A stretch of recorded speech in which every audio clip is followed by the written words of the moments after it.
My name is Rachel Kincaid. I'm 41 years old.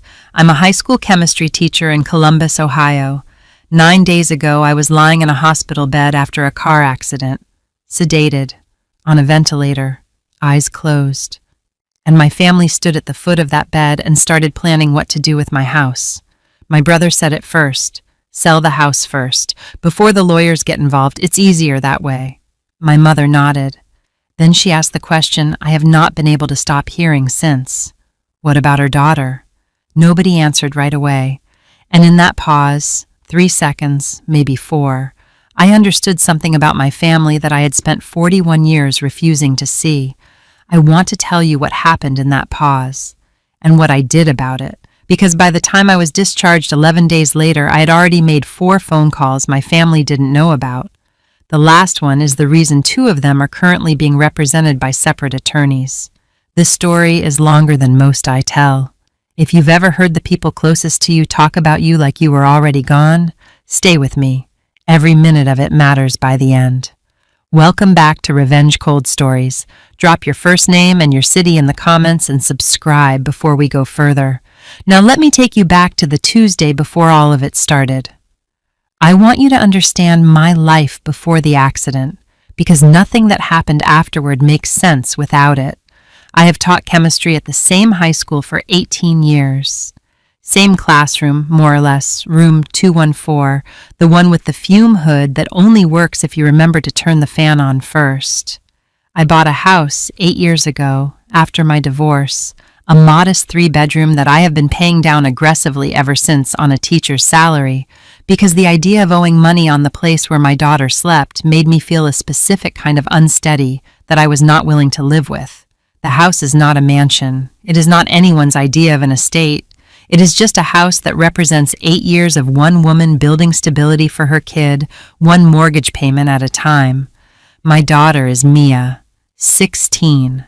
Sharp in the specific way teenagers are sharp when they are actually paying attention to everything while appearing to pay attention to nothing. We have a rhythm. Grocery runs on Sundays, a shared notes app where we leave each other reminders and occasionally jokes, a running bit about a reality show we both pretend to hate and have never once missed an episode of. My divorce was amicable. My ex-husband Mark remarried 2 years ago and lives 2 states away. He is not part of any of this. I want to say that clearly, early, because it matters later. On my kitchen counter sits a metal recipe box, dented on one corner. Inside are index cards in 3 different handwritings. My grandmother's, looping and old-fashioned. My mother's, added later, fewer cards, neater. And mine added over the years, including several I wrote with Mia when she was small enough that her handwriting wobbled across the lines and gradually steadied as she grew. It is the most used object in my house. Years ago, lightly, in passing, I said out loud that I wanted that box to stay in the family. I do not think anyone but Mia registered that I said it. The accident happened on a Tuesday evening. A driver ran a red light, broken ribs, a collapsed lung, a head injury that required sedation while the swelling was monitored. The doctors were cautiously optimistic almost immediately. Within 48 hours, my situation had stabilized considerably. But cautiously optimistic is not how it was communicated to my family in the first chaotic hours. What a nurse said to my mother in the emergency room, in the language of someone managing a frightened family rather than delivering a clinical update, was closer to, "We need to see how the next 24 hours go." To my mother, that sounded like something much worse than it was. My family's behavior, the conversation at the foot of my bed, happened during a window where they genuinely believed, based on outdated information nobody had yet corrected, that I might not survive the night. I was sedated, but I was in a lighter state than they realized, drifting, aware in fragments, present in the way you are present for the edges of a dream, for the one conversation that happened before anyone updated them. My brother David is 44, married, 2 kids, works in commercial real estate, perpetually between deals in the way that means perpetually short on cash. David has spent years feeling like I had it easier. Stable job, stable house, a pension on the horizon. Meanwhile, he has been building something that never quite lands, and underneath the frustration of that is a long-buried sense that my stability is, in some unexamined way, a resource the family has access to. The way you might think of a sibling's spare bedroom as available even though you have never actually asked to use it. Faced with what he believed was his sister possibly dying, David's first instinct was not grief. It was logistics, because logistics is how David processes everything, and underneath the logistics that Tuesday night was a resentment finally finding what felt, to him, like a legitimate outlet. My mother is Carol, 68. Carol's question, what about her daughter, is the most loaded line in this entire story, and I want to let it sit with the ambiguity it actually had, because that is how I experienced it. On the surface, it sounds like concern for Mia's welfare. Underneath, and this is what I had to sit with drifting in that bed, Carol's tone had a specific flatness to it, the flatness of someone asking a follow-up question in a planning conversation. Where does a 16-year-old fit into sell the house first? Carol has spent her whole life believing that practical decisions, made quickly and without too much emotion, are acts of strength. She did it when my father died. She did it during every family crisis since. Someone has to keep their head. She has never once considered that the people around her might experience her practicality as something closer to coldness. Carol does not think she is being cruel. She thinks she is being the person who handles things. My sister Whitney is 38. She was not at the hospital that night. She was at home, on the phone, on speaker, which is how I heard her too. Whitney's contribution was smaller, but in some ways it was the sharpest. I was in and out. Sound came and went. The ventilator, a monitor, voices that arrived from underwater and then occasionally suddenly clear. I heard my name. Then David's voice, low, the careful but not careful enough register of someone who believes the person in the bed cannot hear them. I talked to a realtor friend, just hypothetically. He said the market's good right now. If we needed to, selling fast wouldn't take a hit on value. Just good to know. For when we figure stuff out. A pause. My mother's voice. I'm obviously not saying anything yet, just information. Then my mother, after a moment, in the same even tone she would use to ask about dinner plans. What about her daughter? The pause. I held on to it the way you hold on to the last image before a dream dissolves. 3 seconds, maybe 4. Then Whitney. Tinny through the phone speaker. Does Mia even know if there's a will? Like, has Rachel ever actually said what happens to Mia if... She did not finish the sentence. David cut in. Let's not get ahead of ourselves. Let's see how tonight goes. The conversation moved on. Someone mentioned coffee. Someone said I looked peaceful. The room emptied slowly. I did not move. I could not, fully. And for a few minutes after they left, I am not certain I wanted to. I lay there with the sound of the ventilator and thought, with a clarity that surprised me even in that state. They think I'm dying. And the first thing anyone said was about the house. 2 days later, I was more alert, off the ventilator, talking. Clearly going to recover, and the family had been told this, and the mood had shifted to something celebration adjacent. David visited, brought flowers, warm, relieved, normal. I tested something, lightly, the way you mention a dream over coffee. I had the weirdest dream. I dreamed you were talking about selling my house. David laughed. A real laugh, mildly embarrassed. Oh my God. Okay, that actually happened, but it was just... Mom was freaking out and I was trying to think practically. You know how she gets. It was just talk. Hypothetical talk. Don't read into it. He said it kindly.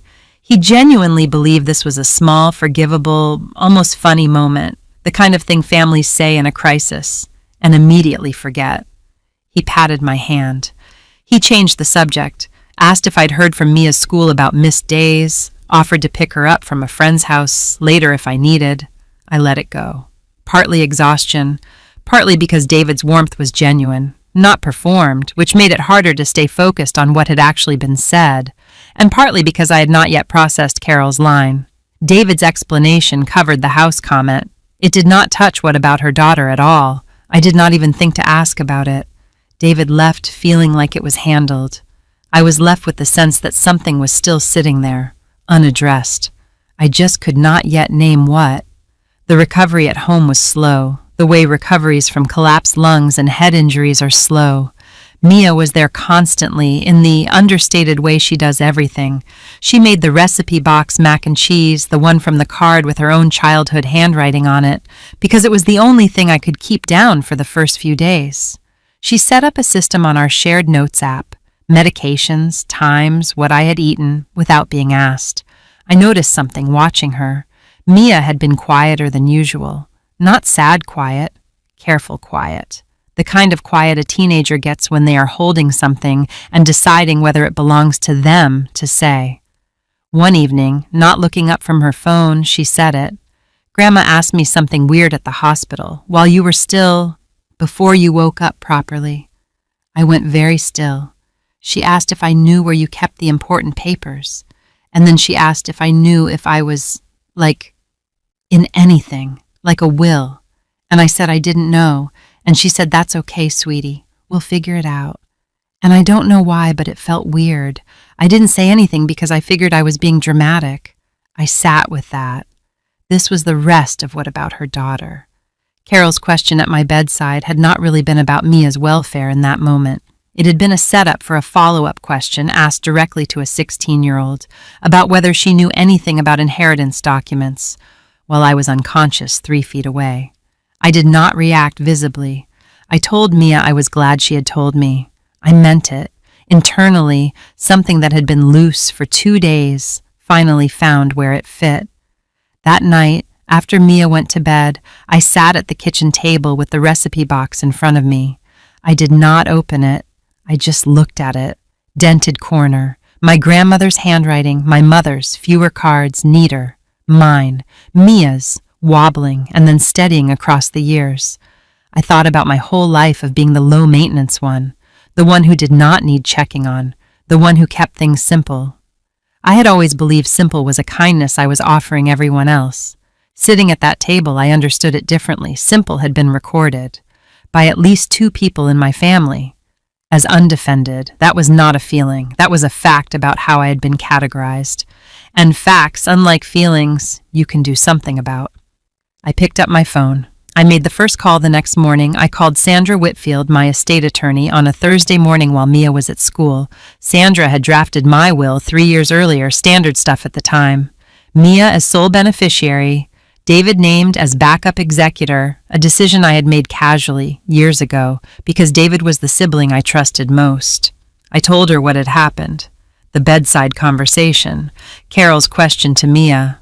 I kept my voice level, the way I talk through a lab procedure with students, methodical, one step before the next. Sandra listened without interrupting. When I finished, she asked 2 questions. The first was whether an executor designation could be changed. I said I assumed yes. She confirmed it, said it was straightforward, just required updated paperwork and her signature as witness. The second question she asked more carefully, separately, is there any legal mechanism by which someone could attempt to act on a person's assets while that person is incapacitated but not legally declared incompetent? I asked what she meant. She explained. No, not without a power of attorney or court-appointed guardianship, neither of which existed for me. But, she said, family members sometimes act preemptively in ways that create complications even without legal authority, particularly around jointly titled assets. Then she asked the question that changed the rest of that week. Is there anything, any account, any property, where a family member's name is on something alongside yours, even something old, something you forgot about? I said I did not think so. Sandra said, check. People forget, and sometimes the people who would benefit from you forgetting don't. I checked that afternoon. I logged into my bank's online portal and went through every account, every linked card, every old product I had opened over the years and stopped thinking about once it stopped being relevant. And there it was, a joint account, opened over a decade ago, shortly after my father died. Carol had insisted on it at the time, so someone in the family can access funds if something happens to either of us, she had said. and at 29, grieving my father, it had seemed reasonable, practical. The kind of thing Carol arranged that everyone went along with because arguing felt disproportionate to the stakes. Both our names were on it. I had not touched it in years. The balance was just over $4,000, not life-changing, but the existence of it turned my stomach in a way the balance did not. Carol had had legal access to one of my accounts the entire time, for over a decade. And in 9 days of conversations about my house, my assets, my daughter's inheritance, she had never once mentioned it. I did not close the account yet. I made a note. The third call was different. I called Mark, my ex-husband, that evening. Not adversarial, almost gentle. The kind of call you make to someone who has earned the right to be told things plainly because they have never given you a reason not to.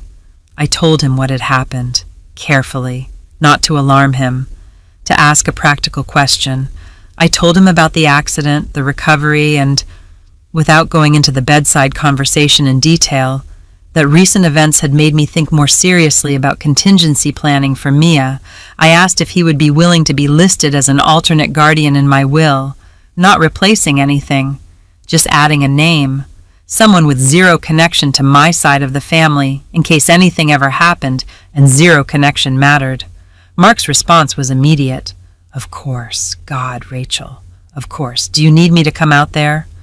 I told him I was fine, that this was just planning, the kind of thing the accident had made me think about that I should have thought about years ago.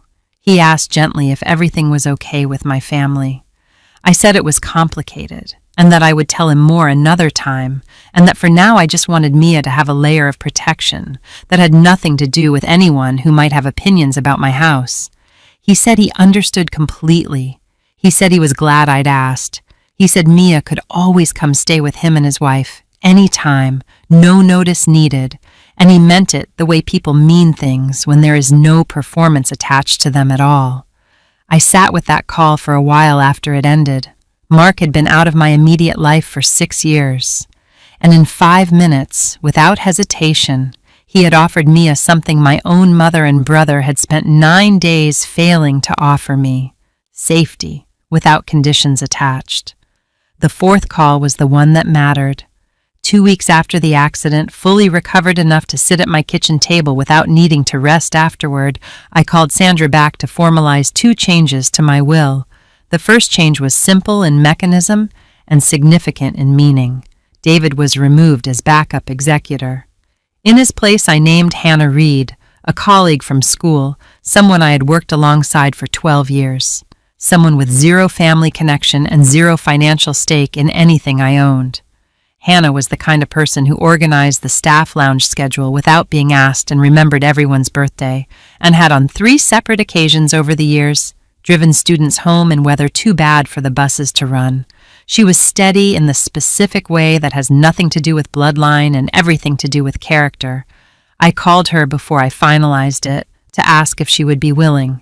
She said yes without asking why, which told me everything about why I had chosen her. The second change took longer to draft because Sandra wanted the language precise. I added a specific named bequest, the recipe box, explicitly named, described by its physical characteristics, the dented corner, the contents, to my daughter Mia, along with the contents of the kitchen at our address to remain in her possession. Sandra asked, carefully, why I wanted this specifically named rather than simply covered under the general bequest of personal property to Mia, which would have accomplished the same practical outcome. I told her the truth, because I wanted it written down, not because Mia needed a piece of paper to know the box was hers, because I needed, after the last 2 weeks, to have at least one thing in writing that nobody in my family could later describe as just talk, hypothetical talk. Don't read into it. Sandra was quiet for a moment. Then she said that was, in her professional opinion, one of the more reasonable requests she had received in 20 years of drafting wills. I signed the updated documents the following Tuesday. 2 witnesses, neither related to me. Sandra notarized everything. The old will was voided and replaced cleanly. I did not tell my family any of this, not from secrecy in the dramatic sense, from the same instinct that had made me check the joint account before saying anything about it. I had spent 41 years being transparent with this family, and transparency had been recorded as available. I was not interested in repeating the pattern while I figured out what came next. The next family gathering was 3 weeks after the accident. A Sunday dinner at my mother's house, the kind of gathering that had resumed its normal rhythm now that everyone understood I was going to be fine, and the crisis had officially become a story rather than an emergency. David was there with his wife and kids. Whitney came alone, her husband traveling for work. Carol had made the meal she always made for occasions she wanted to feel normal, which I now recognized, watching her in the kitchen, as the same instinct that had made her insist on a joint account a decade earlier. Practical comfort, deployed as a substitute for the harder conversation underneath it. I brought Mia. I had decided in the days leading up to this dinner that I was not going to confront anyone directly. Not yet. I had made my 4 calls. The structure was in place. What I wanted from this dinner was simpler and, in its way, more useful.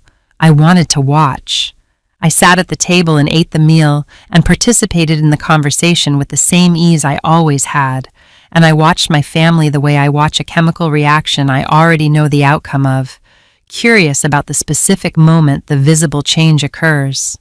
Carol asked at one point how I was feeling. Genuinely warm, genuinely relieved I was recovering.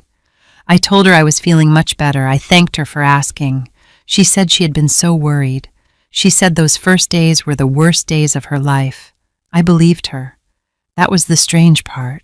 I believed every word of it. Carol's relief was real. Her warmth was real. And none of that contradicted what had happened at the foot of my bed, because Carol was capable of holding both things without experiencing any friction between them, worried about her daughter's survival, and, in the same breath, asking what about her daughter in the specific flat tone of someone running through a checklist. Both were Carol. She did not see the contradiction because, to her, there wasn't one. Practical and warm were the same category to Carol. She had never needed to separate them because no one had ever made her. I was not going to make her either, not tonight. David, at one point, mentioned a property he was looking at for a potential deal. He talked about it the way he talked about all his deals, with the energy of someone narrating a future that was always almost arriving. I asked him a few questions about it, genuinely curious, the way I had always been genuinely curious about David's work, because despite everything, I did love my brother, and the love and the clarity were not, for me either, in contradiction. The dinner ended warmly, hugs at the door. Carol told me to call her if I needed anything at all, day or night. I told her I would. In the car, Mia was quiet for a few minutes. Then she said without looking over, "You seem different tonight." I asked what she meant. She said, "I don't know, like you were watching everyone. Not in a bad way, just watching." I told her she was perceptive. She said, "I know. I get it from you."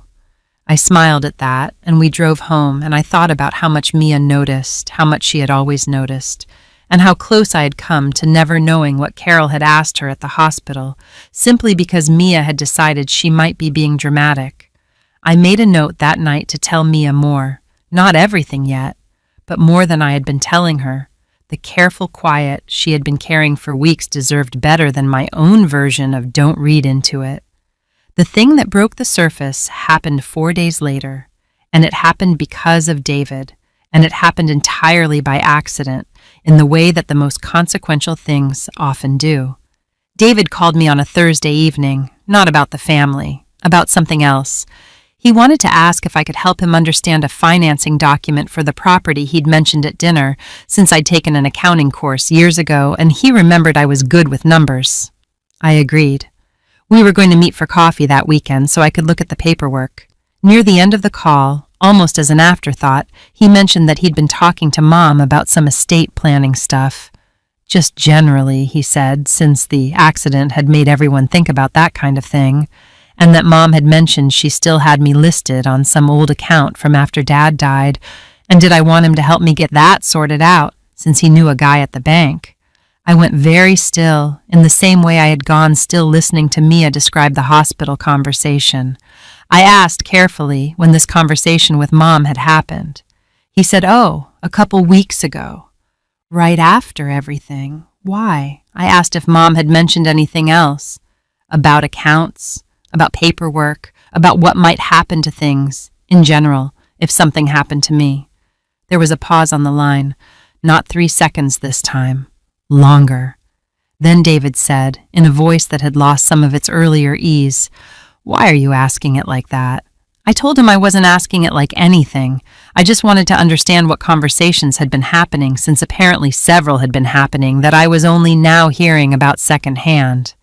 The pause this time was the longest yet. Then David said something I had not expected, and which told me more than anything else had, up to that point, about the actual shape of what had happened during the 9 days I had been recovering. He said, "Look, I think we should talk about this in person, not on the phone." I asked why. He said, "Because some of what got discussed wasn't, I don't think Mom meant anything by it, but some of it wasn't great, Rachel. And I think if I try to explain it over the phone, it's going to sound worse than it was." I asked him to just tell me. He was quiet for a moment, then he said, "Mom talked to a lawyer while you were still in the hospital, not about anything official, just like asking questions about guardianship stuff for Mia, in case." I did not say anything for a moment. David, into the silence, added, quickly, the way people add things when they realize the silence is not going the way they expected, that he didn't think it had gone anywhere, that as far as he knew it was just Mom being Mom, asking questions, the way she'd asked about the bank account years ago, that he hadn't thought much of it at the time because everything was so chaotic. I asked him one more question. I asked if he knew the name of the lawyer Carol had talked to. He said he didn't know for certain, but he thought it might have been someone Carol had used before, years ago, for something with Dad's estate. A guy named Calloway, he thought. I thanked him. I told him I'd see him Saturday for the coffee meeting as planned. After I hung up, I sat at my kitchen table for a long time. I was no longer simply watching. The 4 calls I had made had been about protecting Mia and protecting the structure of what I had built. They had been, in their way, defensive. Quiet preparation, the kind Sandra had described as adding a layer. What David had just told me was not about a layer. It was about an attempt. While I was unconscious, my mother had consulted a lawyer about guardianship for my 16-year-old daughter. Not hypothetically. Not just talk. She had made a call. I picked up my phone. It was time to find out exactly what that call had been. I called Sandra the next morning. I told her what David had said. The lawyer. Guardianship. Calloway. Sandra was quiet for a moment, and then she said something that reframed everything I had been doing for the past 2 weeks. She said the 4 calls I had already made, the executor change, the bequest, Mark as alternate guardian, the joint account note, had been precautions against a possibility. What David had just described was not a possibility. It was an action. If Carol had consulted an attorney about guardianship while I was incapacitated, that conversation existed somewhere. Notes, a consultation record, possibly correspondence, and depending on what Carol had asked and what she had been told, it could mean the difference between a mother worried enough to ask hypothetical questions and a mother who had taken a concrete first step towards something that would have required my actual incapacity to proceed. Sandra said she could find out which, but it would require contacting Calloway's office directly, and that contact would need to be framed carefully as a records request related to my own estate planning, since Carol's consultation, if it concerned my daughter, technically touched on matters that were also part of my legal interests. She said she would handle it. She called me back 2 days later. Calloway's office had confirmed a consultation, 9 days after my accident. 3 days after the bedside conversation, 2 days after David's failed visit where he'd called it just talk. Carol had met with Calloway for 40 minutes. The consultation notes, which Sandra had been able to obtain through a request that Calloway's office, to their credit, had handled with appropriate caution and had required Carol's own authorization to fully release, which Carol, not knowing what was being requested or why, had given without much scrutiny when Calloway's office called to confirm the records release as part of what they described to her as a routine administrative matter, The notes described Carol asking about the process for petitioning for emergency guardianship of a minor in cases where a custodial parent was incapacitated and no documented guardianship arrangement existed. Calloway had told her, according to the notes, that absent a documented emergency, meaning in practical terms, absent a parent who was either deceased or under a formal incapacity determination, such a petition would be extremely difficult to pursue and would likely require demonstrating that no other suitable arrangement existed. Carol had asked whether the fact that Mia's father lived out of state and was minimally involved would be relevant to that determination. Calloway had said it could be a factor, but reiterated that without a formal incapacity finding for the custodial parent, the petition itself would not currently be viable. Carol had thanked him and ended the consultation. She had not pursued it further. I sat with this for a long time. I want to be precise about what this was and what it was not, because the precision matters. Carol had not filed anything. She had not taken any action that had legal effect. What she had done was ask a lawyer 3 days after believing her daughter might die whether there was a way to obtain guardianship of her granddaughter that did not involve Mia's actual father, a man Carol had always been mildly cool toward, in the specific way mothers-in-law are sometimes cool toward men who are perfectly fine but simply not theirs. And when the lawyer told her it would not be viable without my actual incapacity, without me being, in some formal sense, gone or unable, Carol had stopped.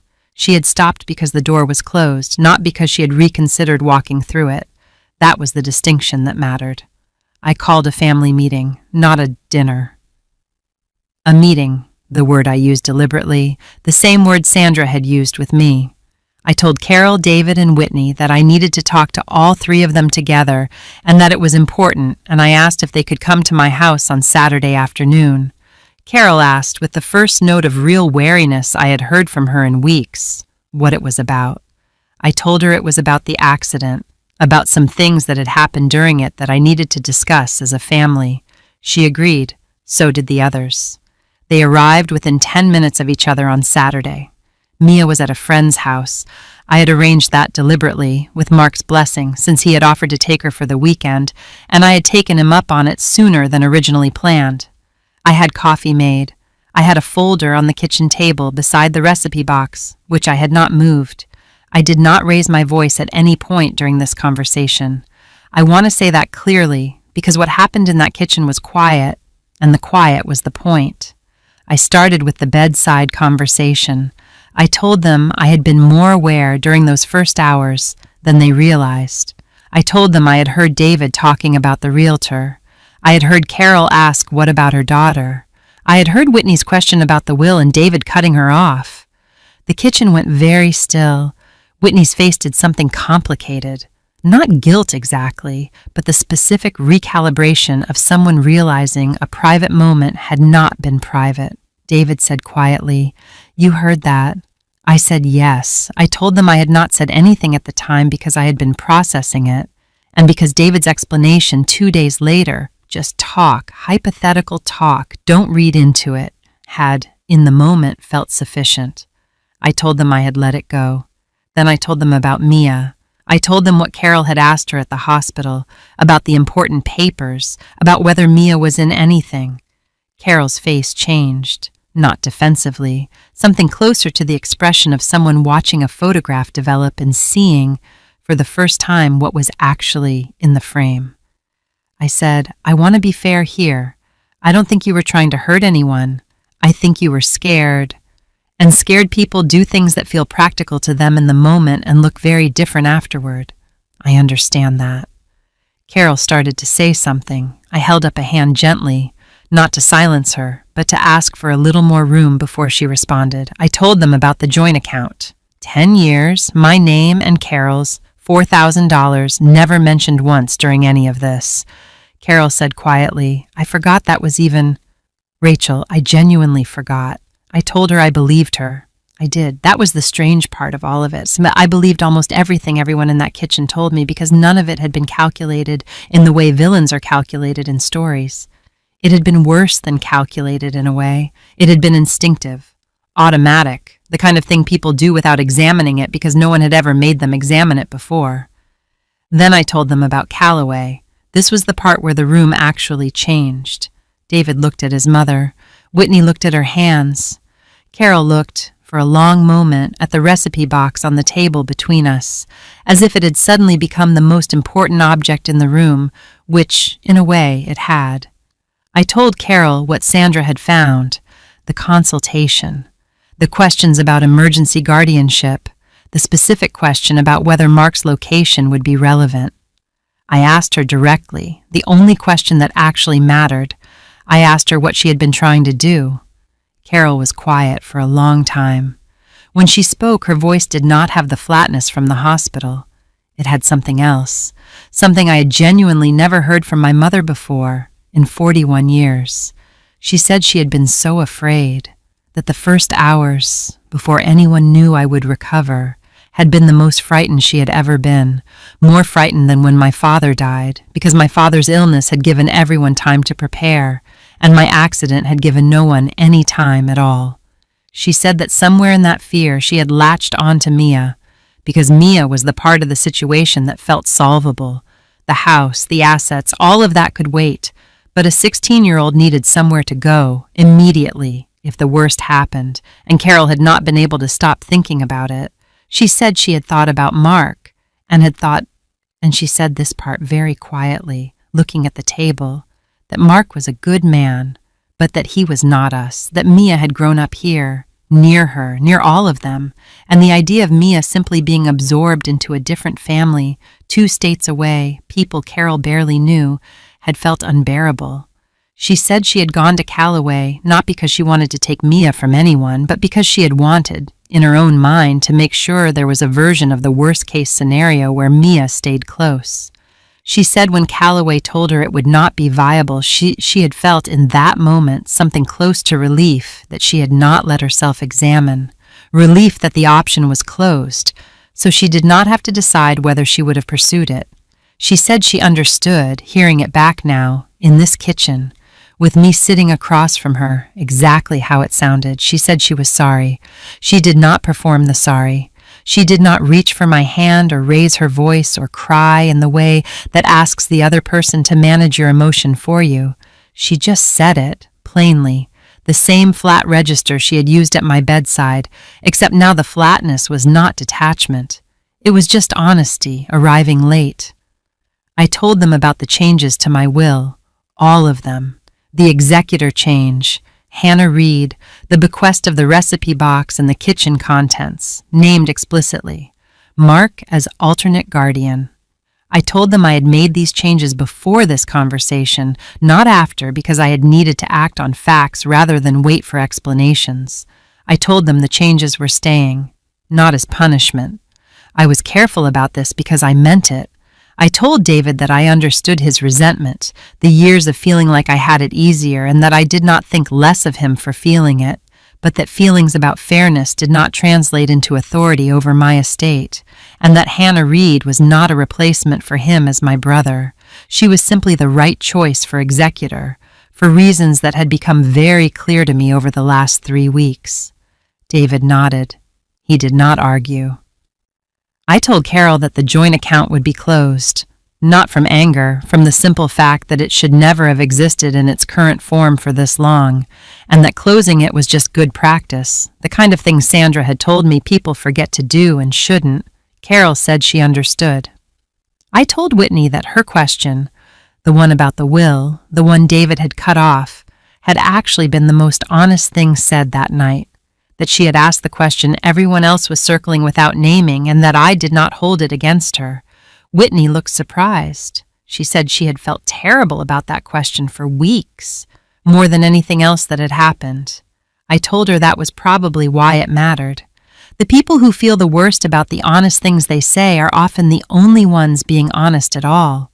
The aftermath unfolded over the following months, quietly, the way most real consequences do. David and I had coffee the following Saturday as planned, looked over his financing documents, and talked for the first time in years about something that had nothing to do with the family's internal economy of resentment and obligation. It was, oddly, one of the better conversations we'd had in a long time. He has not asked me for anything since. I do not think that is unrelated. Carol closed the joint account herself, the week after our conversation, without being asked again. She mailed me a printed confirmation of the closure with a small note attached. The note said simply, "Done." Mom, I kept it. She has called more often since then, but the calls are different, shorter in some ways. She asks fewer broad questions. How are you? How's everything? And more specific ones. How is Mia's chemistry project going? Did the new brakes on my car end up costing what the shop quoted? Small, specific things, the kind of attention that requires actually listening to what someone said the last time, rather than managing a general impression of them. I do not think Carol has fully forgiven herself for the Callaway consultation. I think she carries it. I have not brought it up again, and I do not plan to. Some things, once said honestly, do not need repeating. Whitney and I talk more now than we used to. She is the one who, unprompted, asked Mia recently whether she wanted to add anything to the recipe box. A card of her own, something from her own kitchen. Mia is thinking about it. Mark and his wife had Mia for 2 weeks that summer, the longest stretch she had spent with them, and came back saying it had been wonderful and asking, gently, if it could become a more regular thing. I said yes. Mia, when I told her, was quiet for a moment and then said that might be nice. In the careful, quiet way she has, the way that means she has already decided and is just letting the decision settle before she says so out loud. I was unconscious after a car accident, and my family, believing I might not survive, began discussing what to do with my house. My mother asked what about her daughter, not out of concern in the moment, but as a planning question. 3 days later, she consulted a lawyer about guardianship of my 16-year-old without my knowledge while I was still in the hospital. The lawyer told her it was not viable without my actual incapacity, and she stopped. I made 4 calls over 2 weeks. My attorney, the bank, my ex-husband, and a formal update to my will. I removed my brother as executor and replaced him with a colleague.